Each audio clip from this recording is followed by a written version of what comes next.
1 பேதுரு 1ஆம் அதிகாரம் 18ஆம் 19ஆம் வசனத்தை வாசிக்கும்படி கேட்கிறேன்.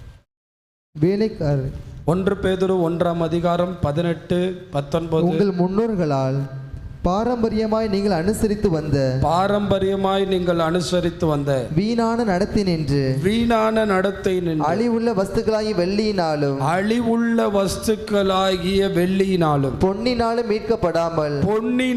மீட்கப்படாமல் குற்றமில்லாத மாசற்ற ஆட்டுக்குட்டியாகிய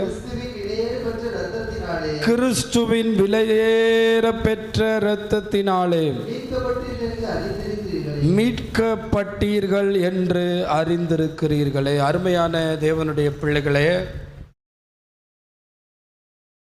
இயேசுவினுடைய மாசற்ற இரத்தத்தினாலே நாம் மீட்கப்பட்டோம் என்று வேதம் சொல்லுகிறதை நீங்கள் வாசிக்க கேட்டிருப்பீர்கள். நம்ம அதிகமாகவே வெள்ளி பொன்னை ரொம்ப முக்கியப்படுத்துகிறோம். ஆனால் அதை வேதம் எப்படி சொல்லுகிறது என்றால், அழிந்து போகின்ற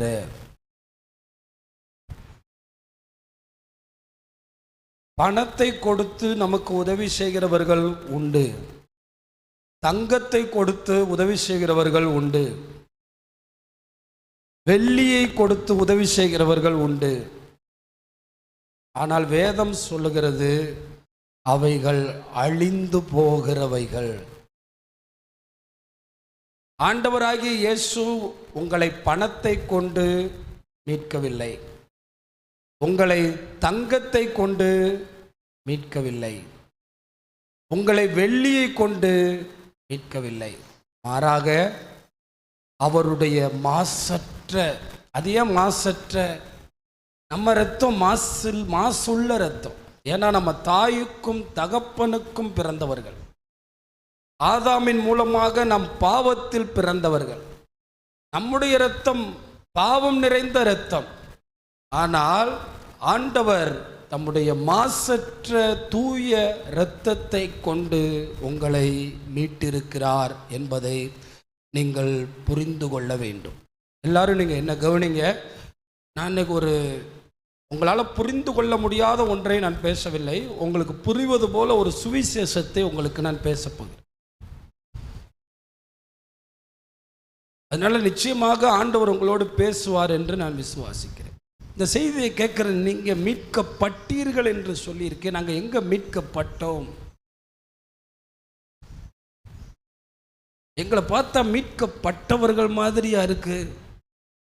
சரி, மீட்கப்படுதல் என்றால் என்ன? காப்பாற்றப்படுதல். காப்பாற்றப்படுதல் என்றால் என்ன? நரகத்திலிருந்து காப்பாற்றப்படுதல்.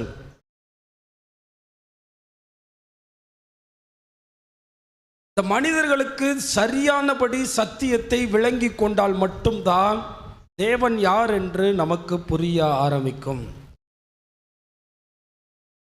அதற்கு கொஞ்சம் பின்னோக்கி போக வேண்டியது அவசியமாயிருக்கிறது.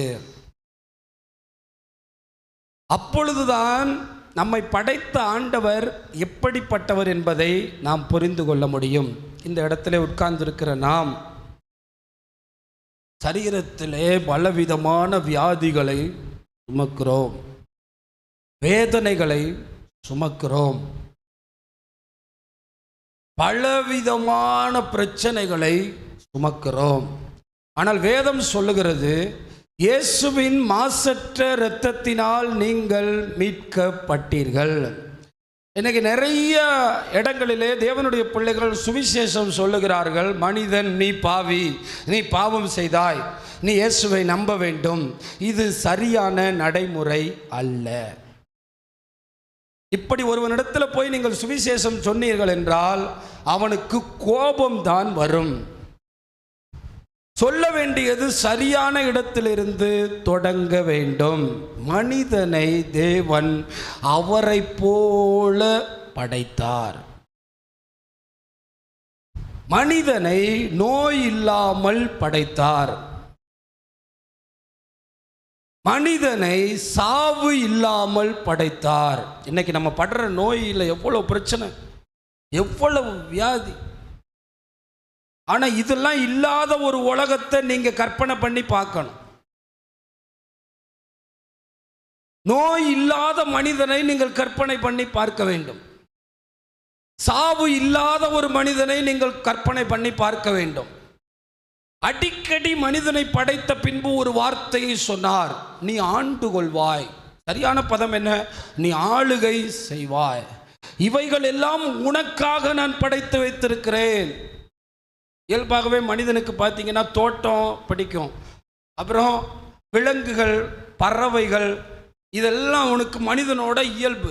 நாய், அவனை சுற்றி இதெல்லாம் தனக்கு வேணும்னு அவன் விரும்புகிறான். இதெல்லாம் ஆண்டவர் அவனுக்கு படைத்து கொடுத்தார். சொல்ல போனால் சிங்கமே வீட்டு விலங்காக தான் இருந்துச்சு. நம்ம பழைய காலத்தில் இருந்திருந்தோம்னா வீட்டுக்கு ஒரு சிங்கம் கூட, ஏன்னா எல்லாமே படைக்கப்பட்டு கொடுக்கப்பட்டது. எல்லாமே அவனுக்கு கீழே தான், அவனுக்கு மேலே எதுவுமே கிடையாது.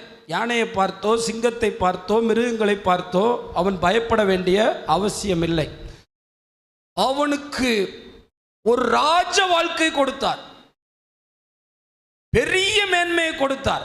நீங்கள் போய் ஒரு ஆறு இருக்கிற பகுதிக்கு நீங்கள் போய் பார்த்தீங்கன்னா, கொஞ்சம் என்னுடைய செய்தியை கற்பனைக்குள்ளே கொண்டு வரும்படி கேட்குறேன். ஒரு ஆறு இருக்கிற ஊருக்கு போனீங்கன்னா உங்களுக்கு அந்த ஊருக்குள்ளே போன உடனே தெரியும், செழிப்பு தெரியும், மரங்கள் தெரியும். அவ்வளவு செழிப்பாக இருக்கு. இந்த ஆறு தான் அந்த ஊரை செழிப்பிக்க பண்ணுகிறது. ஒரு தோட்டத்தில் ஏகபோகமாக 4 நதிகளை கொடுத்து ஜமாய். குளிக்கணுமா, சந்தோஷப்படணுமா, பேசணுமா, பொழுதுபோக்கணுமா, மகிழ்ச்சியா இருக்கணுமா, பறிச்சு சாப்பிடணுமா, இதுதான் கர்த்தர் மனிதனுக்கு செய்த மிகப்பெரிய ஆசீர்வாதம். எல்லாத்தையும் பார்த்து பார்த்து படைச்சிட்டு மனுஷனை மட்டும் தன்னை பார்த்து தன்னை போல படைச்சார். அல்லேலூயா. எந்த அளவிலே மனிதன் மேல் அன்பு அவருக்கு இருந்திருக்கும் என்று பாருங்கள். இதை சொல்லாமல் ஒரு சுவிசேஷம் சொல்ல முடியாது. நான் இந்த செய்திக்குள்ளே வருகிறேன், நீங்கள் நன்றாக கவனியுங்கள். ஏனென்றால் இன்றைக்கு இருக்கிற மனிதர்கள் எல்லாம் கடவுள் கெட்டவர் கெட்டவர் கெட்டவர் கெட்டவர் என்று சொல்லி நம்மை நியாயப்படுத்தி இதே நிலைமையிலே நாம் இருக்க வைக்க சாத்தான் போராடி கொண்டிருக்கிறான். ஒரு மனிதனுக்குள்ளே தெரிந்து கொள்ள வேண்டிய செய்தி, தெய்வம் மனிதனுக்கு எந்த தீங்கும் செய்யவில்லை, தெய்வம் மனிதனுக்கு எந்த கெடுதலும் செய்யவில்லை. இதை தெரியாத வரை ஒரு மனிதனால் மீட்பை பெற முடியாது. ஒரே தோட்டத்தில் 4 நதிகளை வைத்து அந்த தோட்டத்தில் இருக்கிற பழம் வகைகளை எல்லாம் சாப்பிட வைத்தார். இன்னைக்கு நம்ம பார்த்தீங்கன்னா கறி சாப்பிட முடிஞ்சவங்களால பழம் சாப்பிட, ஆனால் உடம்புக்கு எது ரொம்ப நல்லது? டாக்டர்கள் சொல்கிறாங்க, உங்களுக்கு கொலஸ்ட்ரால் அதிகமாகிடுச்சுன்னா நீங்கள் பழமாகவே உணவாக எடுத்துக்கிட்டிங்கன்னா உங்கள் உடம்பு ரொம்ப ஆரோக்கியமாகவும் புத்துணர்ச்சியாக இருக்கும்னு தெரிஞ்சதுனால தானே அவர் அப்படி பண்ணியிருக்காரு. பழங்களை மட்டுமே உணவாக கொடுத்தார். பழங்களை நீ சாப்பிட்டு சந்தோஷமா இரு, உனக்கு எந்த பிரச்சனை இல்லை, வெயில் இல்லை. என்ன சொல்கிறாங்க, நோவா காலத்தில் ஆண்டவர் அழிக்கும் போது தான் ஓசோன் படலமே கிழிந்ததாகவும் வெயில் வந்ததாகவும், வெயில் இந்த பூமிக்கு வந்ததே அதனால்தான். கோடை காலத்தை குறித்த கவலை இல்லை, வெயிலை குறித்த கவலை இல்லை. இப்போ வெயில் வருதேன்னு ஏசி நம்ம பயன்படுத்துகிறோம். அந்த ஏசியிலிருந்து வெளியாகிறதான அந்த காரியங்கள், அந்த வாயுக்கள் எல்லாம் இன்னும் அதிகமான பாதிப்பை உண்டாக்குறதாக சொல்லுகிறார்கள். மனிதர்கள் நமக்கு ஏற்றதை உருவாக்கும் போது பாதிப்புகள் தான் வருகிறது. அப்ப வேதம் தெளிவாய் சொல்லுகிறது, தேவன் மனிதனை செம்மையானவனாக, பூரணமானவனாக, அவருக்கு ஒப்பானவனாக, வியாதி அற்றவனாக, நோய் அற்றவனாக, மரணம் இல்லாதவனாக, சந்தோஷம் உள்ளவனாக, மேன்மையானவனாக உண்டாக்கினார். எல்லாம் அவனுக்கு ஈந்தளித்தார், எல்லாம் அவனுக்கு கொடுத்தார். இங்கே இரண்டாவது என்ன நடந்தது? மனிதன் பாவம் செய்தான். தவறு யார் மேல சொல்லுங்க? தவறு யார் மேல? யார் பாவம் செய்தது? ஆமா, இதுதான் சுவிசேஷம். முதலாவது தேவன் நம்மை, இந்த கிழடு கெட்டைகள்கிட்ட போய் பேசுனீங்கன்னா, கடவுள்னு ஒரு ஆள் இருந்தா நான் இப்படி ரோட்ல படுத்திருப்பேன், நான் கடவுள்னு ஒரு ஆள் இருந்தா நான் இப்படி ஏழையா இருப்பேனா, கடவுள்னு ஒரு ஆள் இருந்தா நான் இப்படி கால் ஒடிஞ்சு கிடப்பேனா? கடவுள்னு ஒரு ஆள் இருந்தா நான் இப்படி இருப்பேனா? அவர் குருடர்களை படைக்கவில்லை. வேதம் சொல்லுகிறார், பாவத்தின் விளைவாகத்தான் மனிதனுடைய வாழ்க்கையிலே மோசமான விளைவுகள் தொடர்ந்து வர ஆரம்பித்தது. நன்றாக கவனியுங்கள். அப்ப தேவன் நமக்கு அருமையான ஒரு உலகத்தை தந்திருந்தார். இன்னைக்கு தோண்டி தோண்டி முடிவுற ஒரு உலகத்துக்கு வந்துட்டோம். தேவன் கொடுத்த உலகம் இதுவல்ல. நன்றாக கவனியுங்கள். தேவன் கொடுத்த உலகம் இதுதான். ஏன் தெரியுமா? நோவா காலத்து வெள்ளத்துக்கு நிறைய சான்று இருக்கு. நோவா காலத்து வெள்ளம் வரலைன்னா ஏதேன் தோட்டம் இன்னைக்கு இருந்திருக்கும். ஆண்டவர் சிலதை இந்த பூமியிலிருந்து எடுக்க விரும்பினார். பாவத்தினால் இந்த பூமியில் சில விஷயங்கள் இருக்கக்கூடாது என்று விரும்பினார். பாவத்தினால் அதனால் சில விஷயங்களை எடுத்து விட்டார். நோவா காலத்து வெள்ளம் ஏன் வந்தது என்றால் அது கடவுளுடைய பெருந்திட்டம். சிலதை காணாமல் செய்து விட்டார். காரணம் பாவம். மனிதன் இன்றைக்கு இருக்கிற நிலைமைக்கு காரணம் பாவம்.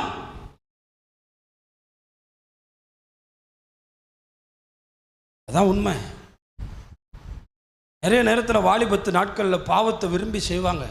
ஆனால் அந்த பாவத்தினுடைய விளைவுகள் நம்முடைய சரீரத்திலும் நம்முடைய வாழ்க்கையிலும் நம்முடைய குடும்பத்திலும் வெளிப்படுகிறதை நம்மால் உணர முடிகிறது. அது உண்மை.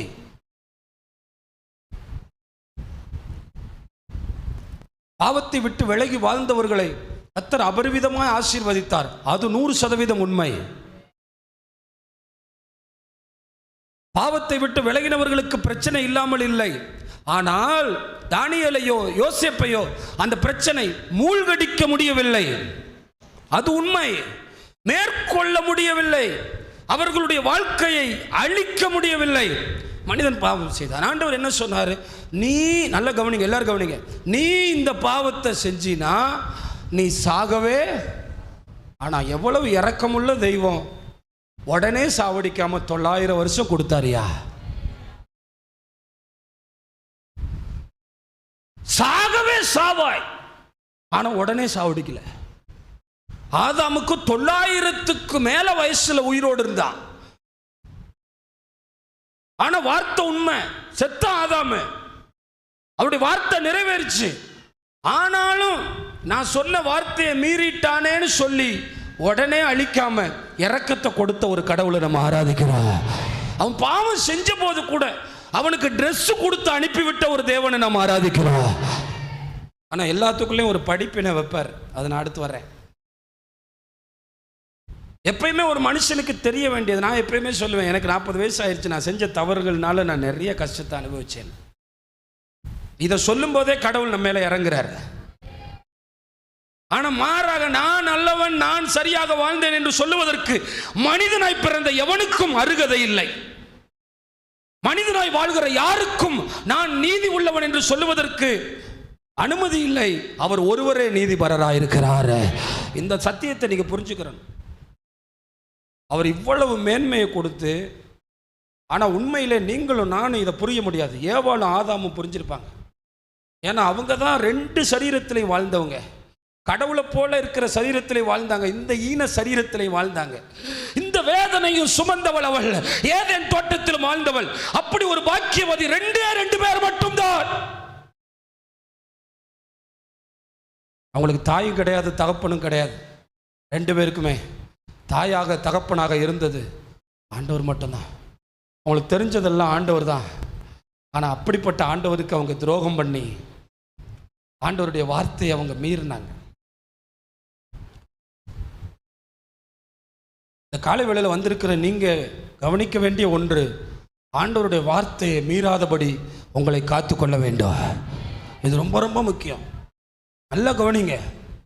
நான் உங்களுக்கு ஒரு சம்பவம் சொல்கிறேன். நான் 3வது படிச்சுட்டு இருந்தேன். அப்போ மேதலோடையில் 2வதோ 3வதோ படிச்சுட்டு இருக்கும்போது எங்கள் அப்பா டிசி வாங்கிட்டு வந்து எங்களை இங்கே சேர்த்துட்டார், மடத்து ஸ்கூலில். 3வது படிக்கும்போது எங்கள் ஸ்கூலில் ஒரு ஆண்டு விழா வந்துச்சு. அப்போ 2வதுல ஒரு சிஸ்டர் இருந்தாங்க, ஹெட் மிஸ்டர்ஸ் ஒரு சிஸ்டர் இருந்தாங்க, 2 கன்னியாஸ்திரிங்க. நான் 3வது படிக்கும்போது எங்கேயோ போய் ஒரு இடத்துல உட்காந்துருந்தேன். உட்கார்ந்தவுடனே அந்த சிஸ்டர் என்கிட்ட சொன்னாங்க, நீ இங்கே உட்காரக்கூடாது, நீ அங்கே போய் உட்காருன்னு சொன்னாங்க. அவங்க சொன்ன வார்த்தைக்கு நான் என்ன பண்ணல, அவங்க தலையில் இந்த இதெல்லாம் போட்டிருப்பாங்க, தலைமையில போட்டிருப்பாங்க. அடுத்த நாள் என்னை எங்கள் கிளாஸில் இருந்து கூப்பிட்டு விட்டாங்க. கூப்பிட்டு விட்டு ஒரு வாரம் அந்த ஸ்கூலுக்கு வெளியே முட்டி போட வச்சாங்க. ஒரு வாரம். என்னத்துக்கு? இங்கே இருந்து இங்கே தாண்டி உட்காருன்னு சொன்னதை நான் கீழ்ப்படியில். ஒரு வாரம் கழித்து எங்கள் அப்பாவை ஸ்கூலுக்கு வர சொல்லி, உங்கள் பையன் அவங்க சொன்னதை கேட்காம இங்கே இருந்து இங்கே உட்காருன்னு சொன்னதுக்கு கேட்காம போயிட்டான்னு சொல்லி எங்கள் அப்பாவும் வந்து 2 அறை விட்டு, அதுக்கப்புறம் என்னை ஸ்கூலில் எழுதி கொடுத்து என்னை கிளாஸில் சேர்த்துக்கிட்டாங்க. உங்களுக்கு இது எப்படி தெரியுது? அப்போ தான் நினச்சேன், அந்த சிஸ்டருக்கு எவ்வளோ வலிச்சிருக்கும். அவங்க கல்யாணம் காட்சி பண்ணாமல் ஒரு டிகிரி படித்து அந்த ஸ்கூலுக்கு வந்து வேலை செஞ்சு நம்மளை பார்த்து நீங்கள் தள்ளி உட்காருன்னா நம்ம என்ன செய்ய மாட்டோம்? ஒரு பெரிய ஏதேன் தோட்டத்தை படைச்சு உள்ள மரங்களை வச்சு உள்ள கனிகளை கொடுத்து, சாவு இல்லாத வாழ்க்கையை கொடுத்து, வெயில் இல்லாத வாழ்க்கையை கொடுத்து, ஆஸ்பத்திரி இல்லாத வாழ்க்கையை கொடுத்து, மருந்து இல்லாத வாழ்க்கையை கொடுத்து, வசதிகளை கொடுத்து, எல்லாம் கொடுத்து இதை சாப்பிடாதன்னா கேட்க மாட்டோம்ல. நீங்க என்ன சொல்றது, நாங்க என்ன கேட்கறது? பறிச்சு சாப்பிட்டான்ல.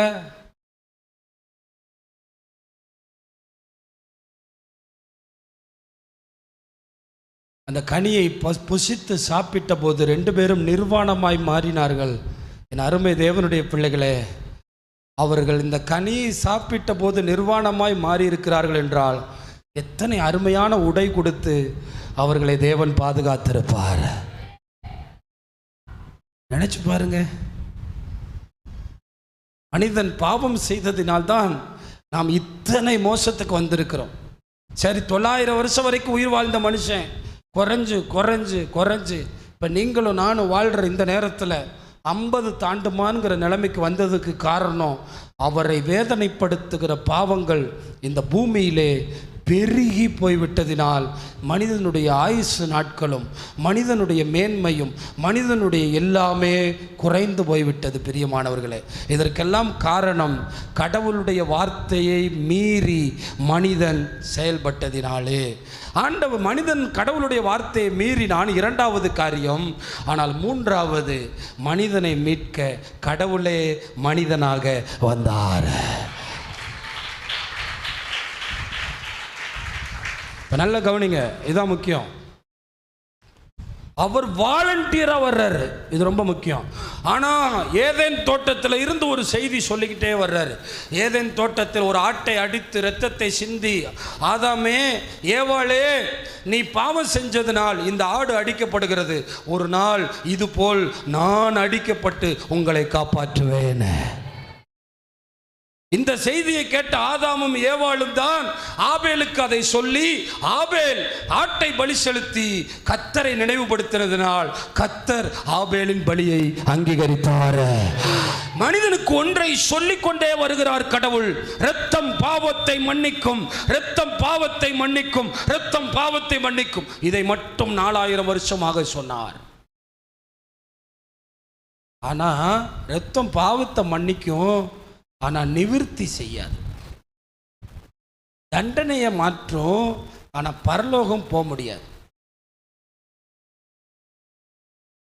திரும்ப நல்ல கவனிங்க, திரும்ப ஏதேன் தோட்டத்துக்கு போக முடியாது, திரும்ப தேவ சாயலை பெற முடியாது, திரும்ப மரணம் இல்லாத வாழ்க்கையை பெற முடியாது, திரும்ப ஜீவ விருட்சத்தை பெற முடியாது. அதை பெறதுக்கு தான் இயேசு வந்திருக்கிறாரு. நல்ல கைத்தட்டி கர்த்தருக்கு மகிமை சொல்லுங்க. அப்ப 4 காரியத்தை நீங்க நல்லா விளங்கிக்கிறணும்.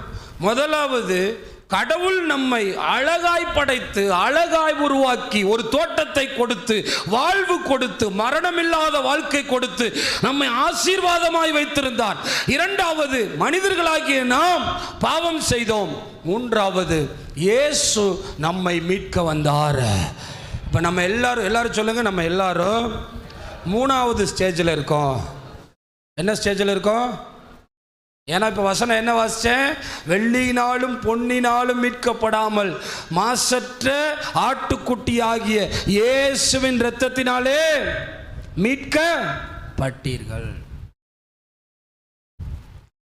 மீட்கப்பட்டீர்கள். இப்போ நம்ம 3வது நிலைமையில் இருக்கோம். நம்ம எல்லாரும் மீட்கப்பட்டோன்னு சொல்கிறோம். ஆனால் வியாதி மாறலை, வேதனை கஷ்டம் கூடுது. குறையிற மாதிரி இல்லை, கூடுது. அதுவும் நமக்கு ரொம்ப கூடுது. ஏன் கூடுது பிரியமானவர்களே? நம்ம சீக்கிரமாக 4வது இடத்துக்கு போகும்போது எல்லாம் மாறி போய்விடும். அல்லேலூயா. இதைத்தான் நான் சொல்ல போகிறேன். முதலாவது நீங்கள் நல்லா கவனிங்க. இயேசு எப்படி நம்மளை மீட்க போறாருங்கிறத தெரிஞ்சு கொள்ளுங்க. புதிதாய் வருகிறவர்களுக்கு எல்லாருக்குமான செய்தி இது. இயேசு எப்படி, என்னங்க இயேசு மீட்டாருன்னு சொல்றாங்க, நாங்க வேதனையோட உட்கார்ந்துருக்கோம். இயேசு மீட்டாருன்னு சொல்றாங்க, நாங்க வலியோட உட்கார்ந்துருக்கோம். நீங்க மீட்கப்பட்டிருக்கிறீங்கன்னு சொல்லியிருக்கீங்களே, அது என்ன? அதுதான் நான் சொல்ல போறேன். மீட்கப்பட்டீர்கள். இன்னும் 2-3 வசனங்களை வாசிச்சுட்டு என் செய்தியை நான் முடிக்க விரும்புகிறேன். வேகமா திருப்புங்கள். எபேசியர் 1ஆம் அதிகாரம் 6-8 வசனங்களை வாசிக்கும்படி. தயவுள்ள சித்தத்தின்படியே, அதாவது தயவுள்ள சித்தத்தின்படியே இயேசு கிறிஸ்துவின் மூலமாய் நமக்கு சுவிகார புத்திரர் ஆகும்படி முன் குறித்திருக்கிறார். பக்கத்தில் இருக்கவங்க கையை பிடிச்சு சொல்லுங்க, நீங்க இங்க சாதாரணமா வரல, இயேசு கிறிஸ்துவின் மூலமா உங்களை முன் குறித்திருக்கிறார். எப்படி வந்தோமா? என்ன, உங்களை விட நல்லவங்க வெளியே உட்காந்து டிவி பார்த்துட்டு இருக்காங்க. நீங்கள் எப்படி இங்கே வந்தீங்க? இயேசு கிறிஸ்து மூலமாக நீங்கள் முன் குறிக்கப்பட்டிருக்கிறீங்க. முன் குறிக்கப்படாமல் ஒருத்தர் இங்கே வர முடியாது. ஆமென். இயேசு கிறிஸ்துவின் மூலமா முன் குறிக்கப்பட்டிருக்கீங்க. வாசிங்க. அவருடைய கிருபையின் ஐஸ்வரியத்தின்படியே, அவருடைய கிருபையின் ஐஸ்வரியத்தின்படியே, இவருடைய இரத்தத்தினாலே பாவ மன்னிப்பாகிய மீட்பு, அவருடைய இரத்தத்தினாலே பாவ மன்னிப்பாகிய மீட்பு இவருக்குள் நமக்கு உண்டாகி இருக்கிறது. ஆமா, அதுக்கு அடுத்த வசனத்தை வாசிங்க. அந்த கிருபையை அவர் சகல ஞானத்தோடும்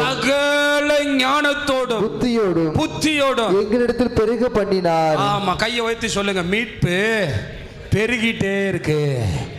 என்ன செஞ்சிட்டு இருக்கு? பெருகிட்டே இருக்கு. அதுவும் சகல ஞானத்தோடும் கிருபையோடும் பெருக பண்ணினார். எப்படி பண்ணாரா? சகல ஞானத்தோடும் கிருபையோடும் பெருக பண்ணினார். இன்னொரு வசனத்தை வாசிங்க. கொலோசியர் 1ஆம் அதிகாரம் 12-14 வரை.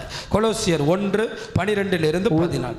ஒளியில் உள்ள பரிசுத்தவான்களுடைய சுதந்திரத்தில் பங்கடைவதற்கு நம்மை தகுதியுள்ளவர்களாக்கினவரும். நம்மை தகுதி உள்ளவர்கள் பார்த்துங்க, ஒளியில் உள்ள பரிசுத்தவான்களுடைய சுதந்திரத்தில் நீங்களும் நானும் என்ன செய்ய போறோம்?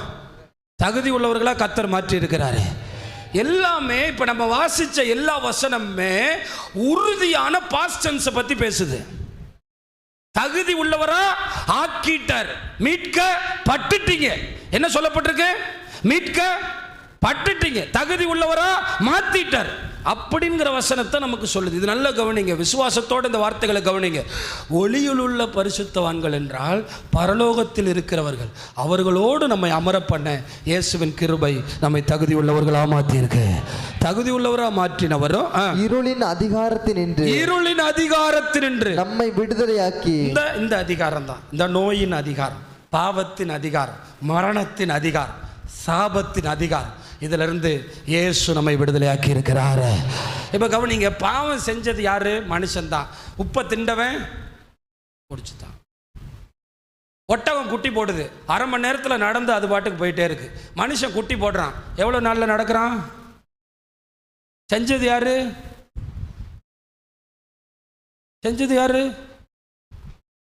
5 வயசு வரை அம்மா அம்மான்னு சுத்துறான். 5 வயசு வரை இல்லை. ஆனால் ஒட்டகத்தை பாருங்க, ஆடை பாருங்க, மானை பாருங்க, குட்டி போட்டுக்கிட்டு இருக்கோம். அது பாட்டுக்கு துள்ளி அடுத்த நாள் காலையில் சேரில் ஏறி விளையாண்டுட்டு இருக்கோம். அது பாட்டுக்கு பாலை குடிக்கும், அது பாட்டுக்கு போகும், அது பாட்டுக்கு பண்ணும். ஆனால் இன்னைக்கு பாவம் செய்யும்போது நீ அடுத்தவனை சார்ந்து வாழ்கிறாய். நீ பாவத்தை விடும்போது தேவன் உன்னை வளர்த்தெடுக்கிறார். நல்ல கையை தட்டி அல்லேலூயா. இதுதான் நீங்கள் நல்ல பரிசுத்தமாக வாழ்ந்துக்கிட்டு இயேசுவோட இருந்து பாருங்க, திடீர்னு உங்கள் ரூமுக்குள்ளே வந்து பார்த்தா நீங்கள் பரலோகம் போயிருப்பீங்க. ஏனோக்கு தேவனோடு சஞ்சரித்தான், காணப்படாமல் அடக்க ஆராதனையே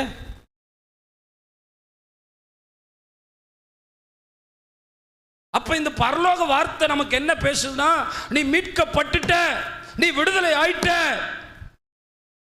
இப்ப நம்ம எதிர்பார்க்கிறோமோ இல்லையோ, இந்த உலகத்துல ஒண்ணு எதிர்பார்த்துக்கிட்டு இருக்கு, சீக்கிரமா மீட்பு நிறைவேறணும் அப்படின்னு. இப்ப நான் சொல்ல போறேன், எப்பயா நமக்கு மீட்பு தொடங்குது, மீட்பு எப்ப இயேசுவை ஏத்துக்கிட்டு ஞானஸ்தானம் எடுத்து விசுவாசிக்கும் போது நமக்கு மீட்பு தொடங்குது, எப்ப அந்த மீட்புக்குள்ள நம்ம முழுமையா பூரணம் அடைகிறோம்னா, இயேசு இன்றைக்கு வந்தால் மீட்புக்குள்ளே குடியேறுகிறோம். அல்லேலூயா. மீண்டும் ஏதேன் தோட்டத்துக்குள்ளே போகிறோம், மீண்டும் மரணம் இல்லாத வாழ்க்கைக்குள்ளே போகிறோம், மீண்டும் வியாதி இல்லாத வாழ்க்கைக்குள்ளே போகிறோம், மீண்டும் இயேசுவின் சாயலை தரித்துக் கொள்ள போகிறோம். அல்லேலூயா. அப்ப நல்லா புரிஞ்சுக்கிறீங்க, மீட்புனா என்ன, அது இன்றைக்கு நீங்கள் கவனமாக கையாள வேண்டும். என்ன பிரதர், வெளியே இருக்கிறவனோட கஷ்டப்பட்டு இருக்கோம், வெளியே இருக்கிறவனோட வியாதியில் இருக்கிறோம், வெளியே இருக்கிறவனோட போராட்டத்தில் இருக்கிறோம். இயேசு வரும்போது சகலமும் மாற்றப்படும். அல்லேலூயா. ஆமா, ரோமர் எழுதின நிருபம், அப்போஸ்தலனாகிய பவுல் ரோமருக்கு எழுதினதான நிருபம் 8ஆம் அதிகாரம் 22 to 25 வரை வாசித்து நான் வேகமாக நமக்கு தெரிந்திருக்கிறபடி இதுவரைக்கும் சர்வ சிருஷ்டியும் ஏகமாய் தவித்து பிரசவ வேதனை படுகிறது. ஆமா, எப்படா இந்த சாத்தானோட ஆதிக்கத்துல இருந்து போவோம், எப்படா நமக்கு ஒரு விடுதலை கிடைக்கும்னு ஆடுகளும் மாடுகளும் கோழிகளும் ஒட்டகங்களும் புறாக்களும் சிங்கங்களும் புலிகளும் இயேசுவின் வருகைக்காக காத்து கொண்டிருக்கு. பிரசவ வேதனைப்படும். மறுபடியும் 1000 வருஷம் அரசாட்சி வராது, மறுபடியும் ஏதேன் தோட்டம் வராதா? நாங்கள் எவ்வளவு அழகாக இருந்தோம். ஒருவேளை நான் நினைக்கிறேன், அந்த சிருஷ்டிகளை தேவன் இவ்வளவு அருமையாய் பராமரித்திருப்பார் ஏதேன் தோட்டத்தில். நம்ம கசாப்பு கடையில் வச்சு வெட்டி சாவடிச்சுக்கிட்டு இருக்கோம். ஆனால் உண்மையிலேயே ஆண்டவர் தான் சாப்பிட சொன்னார் நோவா காலத்துக்கு அப்புறம், அது பாவம் வந்ததுனாலே. ஆனால் மனிதனை தவிர, எல்லாரும் சொல்லுங்க, மனிதனை தவிர எல்லாருமே கடவுளுடைய வருகைக்காக பிரசவ வேதனைப்படுது. இவன் மட்டும்தான் ஒரே ஜெபம் பண்றான், வராதீங்க ஆண்டவரேன்னு. வந்தா மீட்பு பிறந்து விட, வந்தால் வியாதி நீங்கி விட, வந்தால் மரணம் போய்விட, வந்தால் ஆமா ஒன்னே ஒண்ணுதான். நான் இன்னைக்கு காலையில கூட ஜெபிச்சுட்டு வந்தேன், சீக்கிரமா வந்துட்டீங்கன்னா மீட்பு தொடங்கிடும். எப்போ வருவீங்கப்பா? மரணம் இல்லாத வாழ்வு ஆண்டவரே, கண்ணீர் இல்லாத வாழ்வப்பா ஆண்டவரே, நோய் இல்லாத உலகமப்பா ஆண்டவரே, வெளிச்சத்தில் வாழ்கிற பரிசுத்தவான்களோடு வாழ்கிற வாழ்க்கையப்பா. இந்த மீட்புக்காகத்தானே இயேசுவின் இரத்தம் உனக்காய் எனக்காய் சிந்தப்பட்டு இருக்கிறது. இந்த வசனத்தை நல்லா கவனிங்க, உங்களுக்கு ரொம்ப முக்கியமான வசனம். கீழே வாசிங்க. அதுவும் அல்லாமல் ஆவியின் முதற் பலன்களை பெற்ற நாமும் கூட நம்முடைய சரீர மீட்பாகிய புத்திர சுவிகாரம் வருகிறதுக்கு காத்திருந்து நமக்குள்ளே தவிக்கிறோம். எல்லாரும் சொல்லுங்க, இயேசு கிறிஸ்து வரும்போது, சத்தமா சொல்லணும், இயேசு கிறிஸ்து வரும்போது சரீர மீட்பு தொடங்கிரும், அதுக்கப்புறம் சாவு கிடையாது. அப்ப ஏன் பிரதர் சாகுறோம்? இந்த உலகத்துல இருக்கிற வரைக்கும் ஆதாம் கிட்ட சொன்ன வார்த்தை பழிக்கும், சாகவே உப்ப திண்டவன் கிறிஸ்தவன் ஆயிட்டேன். ஆனா இங்கதான் இருக்கும், சொல்லுங்க, இங்கதான் இருக்கும். கிறிஸ்தவன் ஆயிட்டேன், இயேசுவின் ரத்தத்துல கழுவப்பட்டேன், எனக்கு ஏன் சாவு? உனக்கு இந்த உலகத்துல தான் சாவு, அந்த உலகத்துல வாழ்வு. அல்லேலூயா. இந்த உலகத்துல தான் சாவு, ஏன்னா இது இருளின் ராஜ்யம். ஆனா நீ மரிக்கும் போது உன் மீட்பு தொடங்குகிறது. அதனாலதான் நான் எங்க பாட்டியை பார்க்க போகும்போது அடிக்கடி சொல்லுவேன், என்னடா இங்க உலகத்துல வாழ்க்கை, அவர்கிட்ட போய் சேர வேண்டியதாண்டா. அப்ப எனக்கு புரிஞ்சுக்கிறது, ஆண்டவரோட நெருக்கமா இருக்கிறவங்களுக்கு அந்த மாதிரி தடவி படிக்கும். இன்னொரு பிரச்சனை என்னென்னா, நமக்கு ஒரு மொழி தான் ஒழுங்காக வாசிக்க தெரியும், இங்கிலீஷில் கொஞ்சம் வாசிக்க தெரிஞ்சுக்கிறோம். அது பள்ளிக்கூடத்துக்கே போகாமல் மலையாளத்துலேயும் பைபிள் படிக்கும், மலையாளத்துலேயும் பைபிள் படிக்கும், மலையாளத்துலேயும் பாட்டு பாடும், தமிழ்லையும் பைபிள் படிக்கும், தமிழ்லையும் பாட்டு பாடும். அப்போ அந்த அம்மாவுக்கு ஏக்கம் இருக்குமா இல்லையா? எப்படா நான் போயிடுவேன், இனி இங்கே என்ன இருக்குது, எல்லாம் முடிஞ்சிருச்சு, மீட்புக்காக காத்திருக்கிறேன். இந்த வசனத்தை மறுபடியும் எல்லாரும் சேர்ந்து வாசிக்க போகிறோம். எல்லாரும் சேர்ந்து வாசிங்க. எல்லாரும், ஆமாம், எல்லாரும் சேர்ந்து வாசிங்க.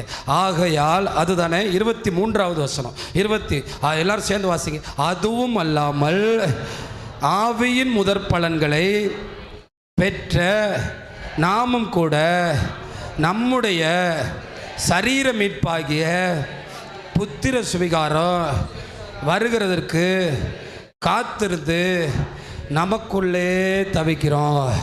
அப்போ இந்த சரீரத்தில் வியாதியோடு இங்கே உட்கார்ந்துருக்கிறவங்க இயேசுவின் இரத்தத்தினாலே நீங்கள் மீட்கப்பட்டு வியாதி இல்லாத சரீரத்தை பெற போகிறீங்க, மரணம் இல்லாத சரீரத்தை பெற போகிறீங்க, நோய் இல்லாத சரீரத்தை பெற போகிறீங்க, இயேசுவை போல நீங்கள் வாழ போகிறீங்க, இயேசுவை போல நீங்கள் பரலோகத்தில் இருக்க போகிறீங்க. இந்த பாக்கியம் அவனுக்கு கிடைக்காது. இதுதான் வெள்ளியினாலும் பொன்னினாலும் கிடைக்காமல் ஆண்டவருடைய இரத்தத்தினாலே நமக்கு கிடைக்கிறது. அடுத்த வசனத்துல பவுல் அடிகளார் நெருக்கி வந்துருவார். வாசிங்க. அந்த நம்பிக்கையினாலே நாம் ரட்சிக்கப்பட்டிருக்கிறோம். நாம் ரட்சிக்கப்பட்ட இந்த நம்பிக்கை, புத்திர சுவிகாரம் சீக்கிரம் வரும், சரீர மீட்பு வரும்.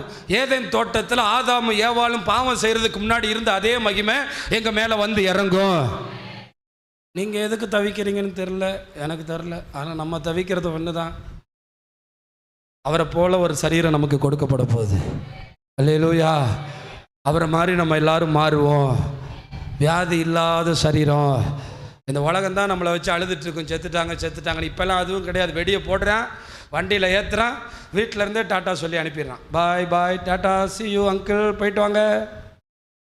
இப்போ நிறைய அரண்மனையில் பார்த்துருப்பீங்க, என்ன தம்பிங்களா அங்கே போகுதா வண்டி?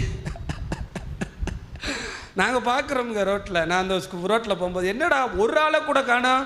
அதுக்கெல்லாம் டீம் இருக்கான். மொத்தமாக 50,000 கொடுத்துட்டோம்னா அவனே கொண்டு போயிட்டு ஒரு டப்பாவில் ஒரு செம்பில் கொண்டு வந்து என்ன கொடுத்துருவான். எப்போ கிளட்டு போட்டோம். ஆனால் பரலோகம் எப்போ காத்துட்ருக்குன்னா, என் பிள்ளை எப்போ வருவான், சரீர மீட்பு அவனுக்கு கொடுக்கல, மரணம் இல்லாத வாழ்க்கை என் பிள்ளைக்கு கொடுக்க போகிறேன். நீ இந்த பூமியில் முடிச்சுட்டு போகும்போது ஆண்டவர் கை தட்டி உன்னை வரவேற்பார். என்ன சொல்லுவா தெரியுமா? இனி உன் மேலே சாத்தானுக்கு அதிகாரம் இல்லை, மரணத்துக்கு அதிகாரம் இல்லை. இதுக்காகத்தான் சிலுவையில் உனக்காக ரத்தம் சிந்தினேன், இதுக்காகத்தான் நான் காத்திருந்தேன். இனி உன்னை வியாதி தொடாது. அதில் முக்கியமாக அந்த ராஜ்யத்துக்குள்ளே சாத்தா உங்களை தொடவே முடியாது. ஆமாம், அந்த வசனத்தை வாசிங்க தம்பி, வாசிங்க. அந்த நம்பிக்கையினாலே நாம் ரட்சிக்கப்பட்டிருக்கோம். காணப்படுகிறதை நம்புகிறது நம்பிக்கை அல்ல. ஒருவன் தான் காண்கிறதை நம்ப வேண்டுவது என்ன? நாம் காணாததை நம்பினோம் ஆகியல் அது வருகிறதற்கு பொறுமையோடு காத்திருப்போம். எடுத்த தேவ பிள்ளைங்களே, சபையில உட்கார்ந்து இருக்கிற தேவ பிள்ளைகளே, காணாத ஒன்றை நம்பணும், இயேசுவை போல மாறுவோம். இயேசு இதற்காகத்தான் ரத்தம் சிந்தினார். அதனால்தான் தங்கத்தினாலும் வெள்ளியினாலும் மீட்டுக் கொள்வதில்லை உங்களை, அவருடைய இரத்தத்தினாலே மீட்டு பிதாவினுடைய நீதி ஆகிய பரிசுத்தத்தை கொடுத்து உங்களை அவரை போல மாற்றியிருக்கிறார். அல்லேலூயா. அதனால தான் இந்த பார்க்குற நகையை கிடைக்கும்னு நம்புறது என்னங்க நம்பிக்கை? அது நம்பிக்கை இல்லைங்க. பார்க்குற பணத்தை அதெல்லாம் கொண்டு போய் போடுங்க அங்கிட்டு. இதுதான் நான் விசுவாசம்னு நின்று சொல்கிறோமா? இது இல்லை. காணாத ஒரு நம்பிக்கை, மரணம் இல்லாத வாழ்வு எனக்கு கிடைக்க போகுது. இதுக்கு தான் இயேசு மரணத்தை சகித்தாரு. இதுக்கு தான் இயேசு மரணத்தை ருசி பார்த்தாரு. அவர் டேஸ்ட் பண்ணி என்ன டேஸ்ட் படாமல் விட்டுட்டார். பிரியாணியவா, மரணத்தை சொல்லுங்க. ஒருவேளை இப்போ இயேசு வந்தார்னா மரணத்தை ருசி பார்க்காத கோடி கோடி கூட்டம் பரலோகத்தில் குடியேற போகுது. அல்லேலூயா. இந்த கடைசி கால சந்ததி தான் ரொம்ப ஆசீர்வதிக்கப்பட்ட சந்ததி. ஆனால் YouTube, Facebook, internet, 4G 5G, ஆமாம், அந்த பாவம் இந்த பாவம் எல்லாத்தையும் போட்டு உருட்டிக்கிட்டு இருக்க கடைசி கால தலைமுறையும் இதுதான். இங்கே பாவமும் அதிகமாக இருக்குது, மரணத்தை ஜெயிக்கிற ஒரு வல்லமை இந்த சந்ததிக்குள்ளே கிடக்கு. இங்கே பாவமும் உண்டாகிறது, கிருபையும் பெருக்கெடுத்து ஓடுகிறது. பாவத்துக்குள்ளே இருந்து தேவன் கிரியை செய்து கொண்டே இருக்கிறாரு. அதனால தேவனுடைய பிள்ளைகளை, நம்ம எல்லாம் ஏதோ முட்டா பசங்க மாதிரி இங்கே சர்ச்சில் உட்கார்ந்துருக்கோன்னு நினைக்காதீங்க. மரணம் இல்லாத வாழ்வுக்காக இயேசு மரணத்தை ருசி பார்த்தாரு. ஏதோ நமக்கு நேரப்போக்கு இல்லாமல் இங்கே வந்து உட்கார்ந்துருக்கோம் என்று நம்பிடாதீங்கள். வெள்ளியினாலும் இல்லை, பொன்னினாலும் இல்லை, அவருடைய திரு ரத்தத்தினாலே, மாசற்ற ரத்தத்தினாலே நமக்கு சரீர மீட்பு கிடைக்க போகிறது. நம் சரீரத்தில் மீட்கப்படும்படி, நாம் மரணத்தை ஜெயிக்கும்படி இயேசு மரணத்துக்குள்ளே போனார். இயேசு சிலுவையில் சுமந்தார். நமக்கெல்லாம் நார்மல் டெத்து தான், அவருக்கு அப்நார்மல் டெத்து. 6 மணி நேரம் குத்தி கிழிச்சிட்டாங்க. 6 மணி நேரம். நல்லவேளை கை கால்லாம் உடைக்கலை, ஏன்னா தீர்க்க தரிசனம். 2 பேருக்கும் உடைச்சிட்டாங்க. பக்கத்தில் 2 ஆளுகளுக்கு அடித்து சிவப்பு கலர் அங்கி போட்டு மூஞ்சியில் துப்பி கன்னத்தில் அரைஞ்சு ஒரு அனாதை மாதிரிங்க, ஒரு அனாதை மாதிரி. யாராவது போய் கையை பிடிச்சாங்களா இயேசு அடிக்காதீங்கன்னு? இருந்த காலமெல்லாம் எல்லாருக்கும் நன்மை செஞ்சார். யாருக்கு அவர் நன்மை செய்யலை? யாரும் அவர் தூக்கி விடலை.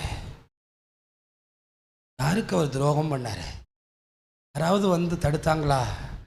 அடித்து நிலை கொலைய செய்ய. உண்மையை சொல்லப்போனால் அத்தனை பெரிய தெய்வம். ஒன்று மட்டும் கேட்டுக்கிறங்க, ஏன் 33 வயசு தேர்ந்தெடுத்தார் தெரியுமா? 33 வயசுக்கு அப்புறம் வாழ்கிற நீங்கள் உங்கள் பலன் கூடுதா குறையுதா? குறைஞ்சிட்டே போகும். ஸ்ட்ரென்த்தாக தாங்குகிற வயசு அதுதான் 30 to 35. நம்ம உடம்புல இருக்கிற முழு பலனும் வேலை செய்கிற வயசு அதுதான். ஏன்னா வயசாகிற வரை வாழ்ந்தால் இது தாங்க முடியுமோ முடியாதோ, அவருடைய திட்டம் அதுதான். ஆனால் 33 வயசுலையும் சிலுவையை தூக்கிட்டு சுமக்க முடியாமல் குனிஞ்சு குனிஞ்சு நடந்து.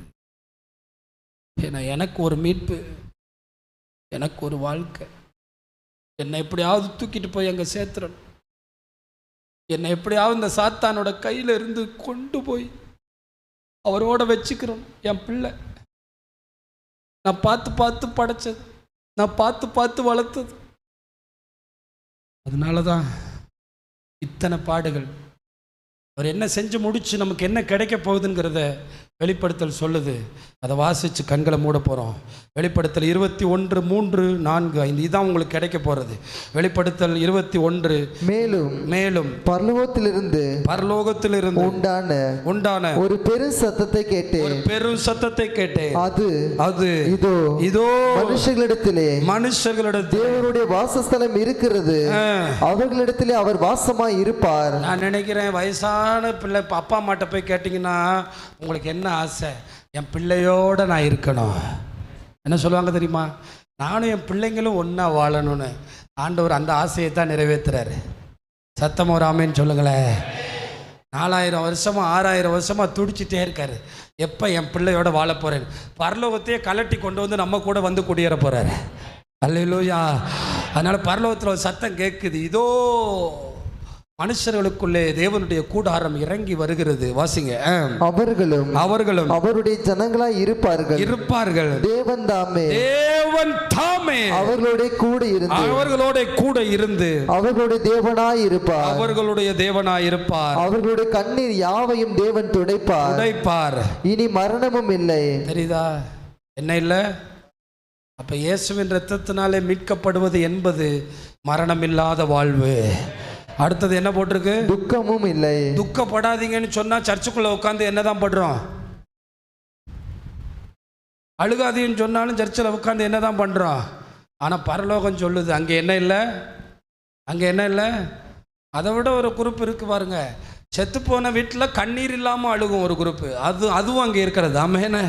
ஆமாம், அது எப்படி தான் தெரில. 4-5 கிழவிக ஒன்று சேர்ந்துக்கிட்டு இந்த பாட்டு எங்கே கற்றுக்கிட்டுச்சுன்னு தான் தெரில. அதை கூட்டிகிட்டு வந்து கேட்கணும் பார்க்குறேன். நானும் கண்ணில் ஒரு சொட்டு கண்ணீர் வருமானு பார்த்தா வரல. கழுத்தில் கையை போட்டுட்டு அது ஒரு டான்ஸ் ஆடுது பாருங்களேன். இந்த கூட்டம் அங்கே கிடையாது. ஆமேன். மரணம் இல்லை. அல்லேலூயா. மரணம் இருந்தால் தானே கண்ணீர் வரும், மரணம் இருந்தால் தானே அழுக வரும், நோய் இருந்தால் தானே ஐயோ நோயில் கிடக்கேனே. இதுக்கு தான் இயேசுவின் ரத்தம் சிந்தப்பட்டிருக்கிறது. எல்லாரும் சொல்லுங்க, வரலாறு திரும்புது. ஏதேன் தோட்டம் கிடைக்குது. இப்போ சொல்கிறேன், ஆதாம் ஏவாளும் இல்லை ஏதேன் தோட்டத்தில் இருந்து வெளியே வந்தவங்க நீங்களும் நானும் தான். நம்ம வெளியே இருந்து உள்ளே போக போகிறோம். அவங்க வெளியே இருந்து உள்ளே இருந்து வெளியே வந்து உள்ளே போனாங்க அவங்க 2 பேரும். நம்ம வெளியே இருந்து மறுபடியும் ஏதேன் தோட்டத்துக்கு போக போகிறோம். அதனால தான் பெர்க்மான்ஸ் பாடினார், ஏதேன் தோட்ட உறவு என்றும் தொடர வேண்டும். என்ன தோட்டமா? ஆமாம், அதுதான். பேர் தான் மாறி பரதேசின்னு வச்சுட்டாரு. அல்லேலூயா. பரதேசம் சேர்ந்து வந்துடும் புதிய பூமியில். ஆமாம், பக்கத்தில் இருக்க ஆளை பார்த்து சொல்லுங்கள், புதிய பூமியில் ஏதேன் தோட்டமும் இருக்கும், இயேசுவும் இருப்பார். அப்புறம் என்ன? ஆனால் ஏதேன் தோட்டத்தில் யார் இல்லை? சொல்லுங்க. ஏதேன் தோட்டத்தில் யார் இல்லை? சாயங்காலம் வந்து ஆதாமோட ஏவாளோட பேசுவார். இப்போ நம்ம கூடவே இருக்க போகிறாரு. அப்ப மரணமும் இல்லை, கண்ணீரும் இல்லை, துக்கமும் இல்லை, அலறுதலும் இல்லை, வருத்தமும் இல்லை. முந்தினவைகள் ஒளிந்து போயின என்று விளம்பினது. 5 வசனம் வாசிங்க. சிங்காசனத்திலே வீற்றிருந்தவர் இதோ நான் சகலத்தையும் புதிதாக்குகிறேன் என்றார். பின்னும் அவர் இந்த வசனங்கள் சத்தியமும் உண்மையுமானவைகள், இவைகளை எழுது என்றார். ஆமா, 1வது ஸ்டேஜ் முடிஞ்சிருச்சு, 2வது ஸ்டேஜ் முடிஞ்சிருச்சு, 3வது ஸ்டேஜ் சிலுவையில் முடிச்சிட்டாரு. அதை நம்பி இங்கே உட்காந்துருக்கோம். எல்லாம் புதிதாக போகிறது. இதுதான் சுவிசேஷம். யாருக்கிட்டையாவது போய் நீ பாவம் செஞ்ச, நீ செத்த, நீ மனம் திரும்பு, அப்படி தொடங்காதீங்க. ஏதேன் தோட்டத்தில் நம்மை அருமையாய் படைத்தார். நாம் தான் தப்பு செய்தோம். நம்மை காப்பாற்ற கடவுள் மனிதனாய் வந்தார். இப்பொழுது மீண்டும் நம்மை அவரோடு கொண்டு போகிறார்.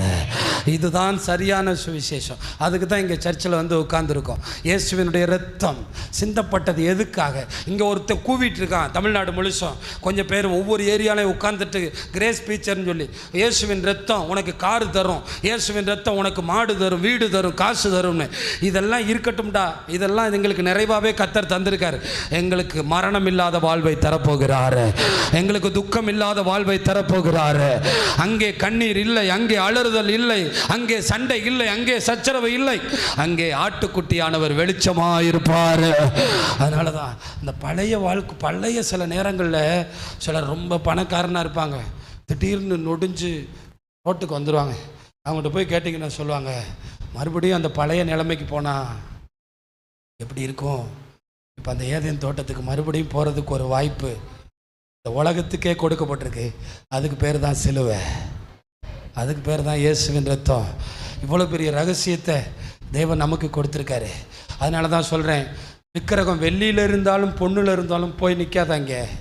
நீ விக்கிரகத்திட்ட போனீன்னா உனக்கு நரகம்தான், சாவு தான்.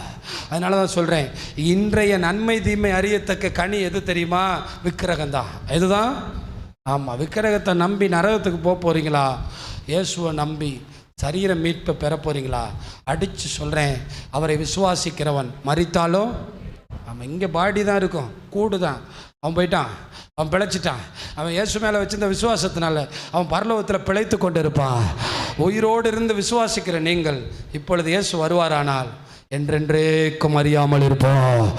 மரணத்தை காணாத ஒரு சந்ததி ஆண்டவர் ஒருவேளை நமக்கு அந்த பாக்கியம் தருவாரா என்று தெரியவில்லை. ஆனால் அந்த பாக்கியம் இயேசுவின் இரத்தத்தினால் உண்டாயிருக்கிறது. ஒரு கிட்னியும் கொடுக்க மாட்டாங்க, ஒரு இட்லியும் கொடுக்க மாட்டான். ஆனால் இயேசு உனக்காக ரத்தமே கொடுத்துருக்காரு, ஜீவனையே தந்திருக்கார், வாழ்வையே கொடுத்துருக்கார். சாவதற்காகவே வந்தார். ஏன்னா உன்னை கூட்டி கொண்டு போகிறதுக்காகத்தான். அதை நம்புகிற நீங்கள் அந்த விசுவாசம். அதனால் அங்கே வந்துட்டோமே, இன்னும் மீட்பு வரலையே, ஏதோ மீட்புன்னு சொல்கிறாங்களே, அவருடைய இரத்தத்தினால மீட்பு உண்டாயிருக்குன்னு சொல்கிறாங்களே, என்ன மீட்பு உண்டாயிருக்குன்னு சொல்லியிருக்காங்களே, விசுவாசத்தோடு நீங்கள் நம்புங்கள், நமக்கு மீட்பு உண்டாயிருக்கிறது. அந்த மீட்பை நாம் சுதந்திரிப்பதற்காகத்தான் இயேசு ரத்தம் சிந்தினார். இந்த ரத்தம் தான், இயேசுவின் ரத்தம் தான் நமக்கு கிடைக்கப்பட்ட மிகப்பெரிய ஆசீர்வாதம். அதை விசுவாசிக்கிற எவனுக்கும் பரலோகம் ஆயத்தமாக இருக்கிறது. அதை விசுவாசியுங்கள். ஆனால் அதை விசுவாசித்தா பரலோகமே கிடைக்கும்னா பூலோக சுகம் கிடைக்கும், பூலோக நன்மை கிடைக்கும். ஆனால் மேலே விட்டுட்டு கீழே பிடிக்கக்கூடாது. மெயினை பிடிச்சிட்டு சப்பை பிடிக்கணும். சரியா? மெயின் பிக்சரை விட்டுட்டு கீழே பிடிச்சிங்கன்னா மாட்டிக்கிடுவீங்க. அதனால் மெயினானது ஒன்று தான், சரீர மீட்பு. எல்லாரும் சொல்லுங்கள், சரீர மீட்பு. என்ன மீட்பு? சரீர மீட்பு. அதுதான் நமக்கு கிடைக்க போகுது. அதனால் இந்த பூமியில் வியாதி இருக்குது பிரதர், என்னென்ன காய்ச்சலாக வருது, சளி காய்ச்சல் வருது. ஆமாம், கொரோனாவில் வேறு புது பிறவியாக பிறக்குது. நாங்கள் இன்னும் அடுத்த பிறவி பிறக்கிறதுக்குள்ளே அது புதுசாக குட்டி போட்டு வருது. ஆமாம், காய்ச்சல் வருது, பலவீனம் வருது. எல்லாம் இந்த உலகத்தில் வரதான். அந்த உலகத்தில் கொரோனா அண்டவே முடியாது, கிருமி வரவே வராது, சாவு வரவே வராது. அதனால தான் அந்த லோகத்தை நோக்கி பயணிக்கிறதுக்கு இயேசுவின் ரத்தம் சிந்தப்பட்டிருக்கிற விசுவாசி.